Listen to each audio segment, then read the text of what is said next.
Hey guys, in this video I'm going to be showing you the fundamentals of how to speedrun OvO. Now these are going to be the basic movement tricks that you want to learn before you learn glitches and before you learn routing. Alright, first I'm going to talk about what types of speed there are in this game, then how to obtain it, and then how to maintain it. Let's get started. So in this game, there's going to be three main speeds that you're going to be traveling at. The first one is just going to be walking speed, and this is the slowest. And then a tier up from that is going to be your diving speed, but you're also going to be traveling at the same speed when you're sliding and wave dashing. Now this is the second tier, and you can obtain these pretty easily. Like if you're in the air you can just dive, or if on the ground you can slide and wave dash. They're all the same speed. But then the third tier up, that's going to be the maximum speed, and this is when you're going to be traveling at the horizontal speed cap for this game. And obviously you're going to want to be traveling at max speed for as much as possible, but if you can't, then you're going to want to go on the second tier, either diving or sliding your way, and try to minimize your time walking. Obviously you'll want to be doing some sort of movement technique. So hopefully if you've played the game a couple times, you'll know about diving, sliding, and wave dashing, but if you don't, here's a quick refresher. Diving, you're going to do that by basically just being in the air and holding either right or left, and then just pressing the down arrow. So whenever you find yourself in the air, and you're trying to get to the goal, you're just in the air, just be sure to dive for some extra speed. Now, sliding is pretty similar, but just on the ground. You're going to be just running around. You don't even have to use a right or left arrow key, but just be on the ground and just tap down. And of course it's going to be faster than walking, so if you're on the ground moving, just be sure to slide. Wave dashing, it's kind of niche. You're not really going to be doing this much in my opinion, but how you do it is just jump in the air, and then you want to pound, and then jump after the pound, and then press down again. Like, it looks like that. And the main reason you wave dash, is so that you can jump out of it, and that's an easy way to obtain max speed. And speaking of max speed, another way you can obtain max speed is by landing a dive and then jumping again. That's like the most common way to obtain max speed. And obviously, you know, diving is fast, but max speed's going to be faster, and a lot of the time people are just going to be diving in order to obtain that max speed from the dive re-jump. And then once again, you can also do that from a wave jump. And also sliding off of a ledge will give you max speed, just like that. And if you actually start sliding off the ledge, like when you're right about to walk off of it, like right around here, then it will kind of bug a little bit, and you'll get your speed like that a lot faster than you would just sliding off normally.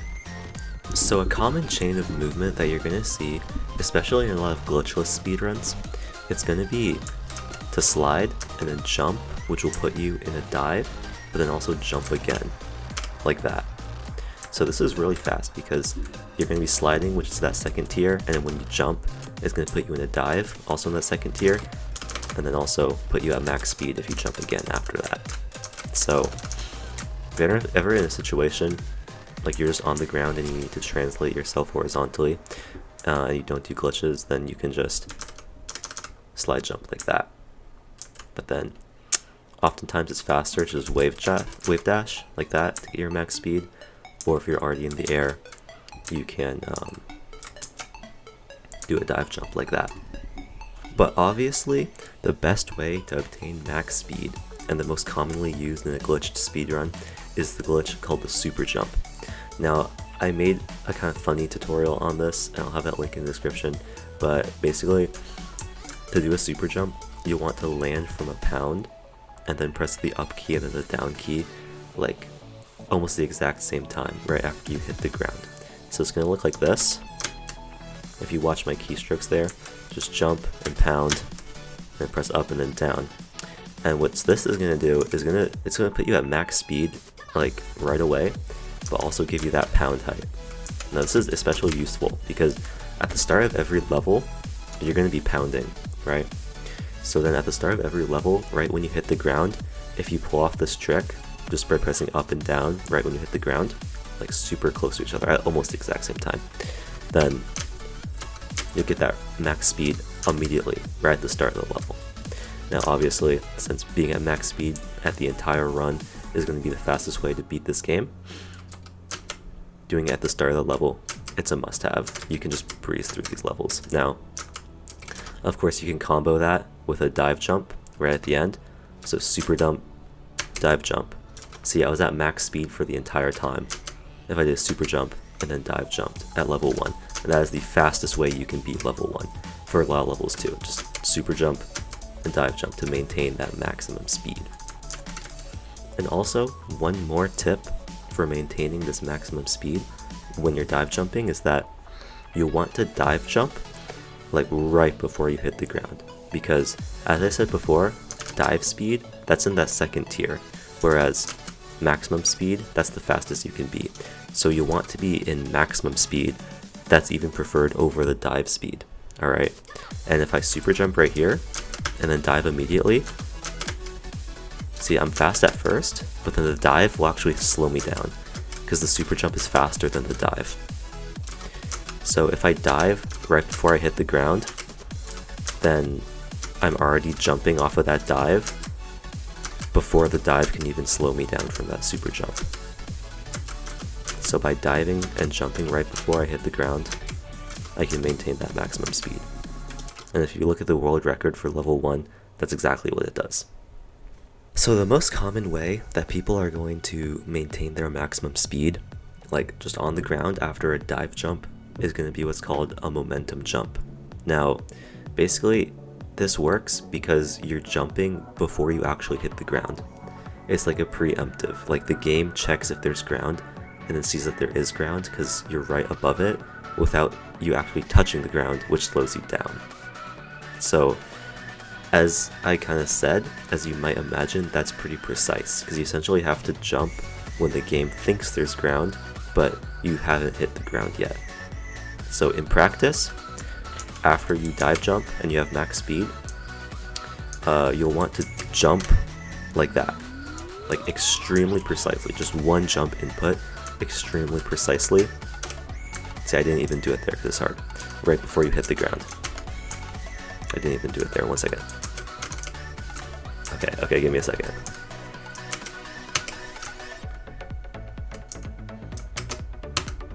There you go.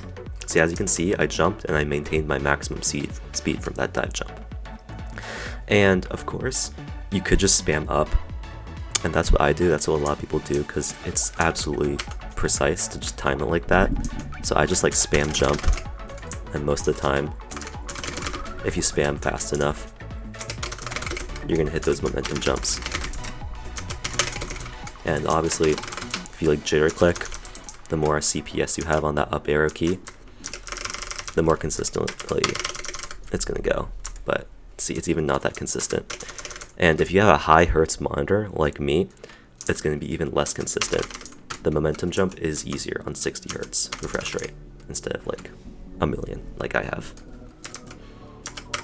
So an interesting property of your max speed is that it's actually going to affect the speed that you wall jump too. And you can see this on level 7 super easily. If I just go up here and start wall jumping, like that's pretty slow. That's just normal speed wall jumps. But if I do a dive under here and then jump and then wall jump, like look how much faster that is.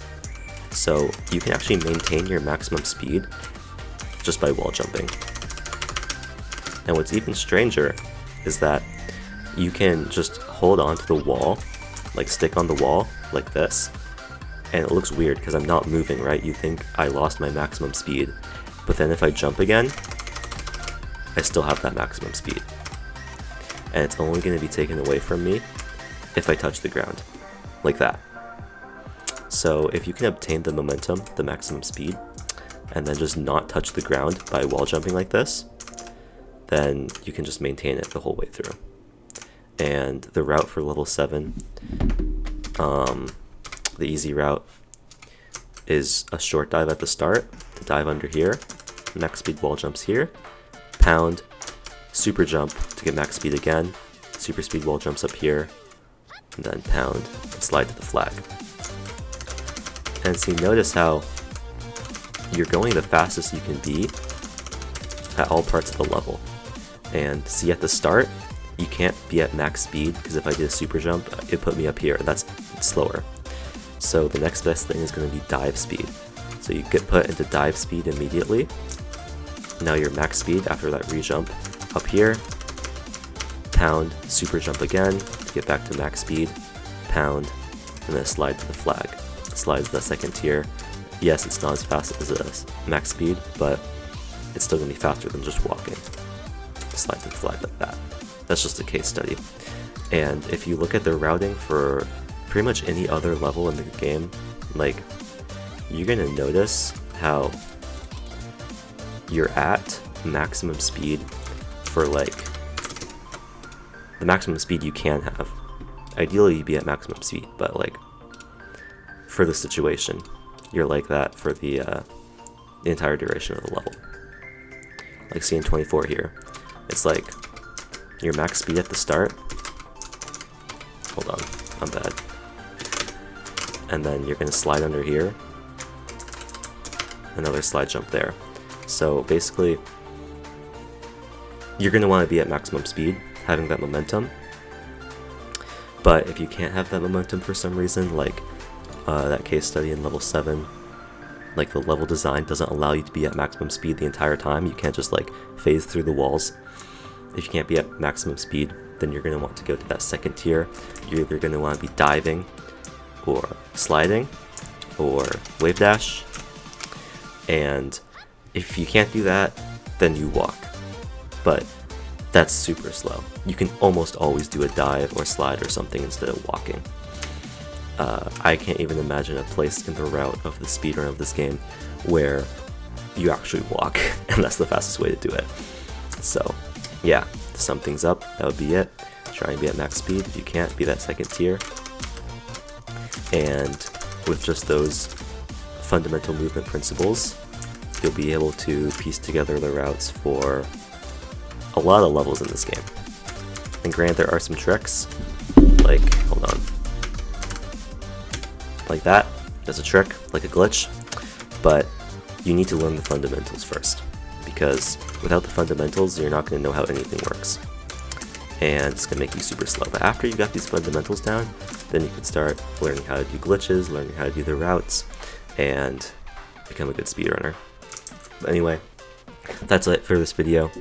It's just be like it's supposed to be like a fundamental guide, like a beginner's tutorial before you learn anything else. Great for new speedrunners, so I hope this was helpful. Be sure to subscribe.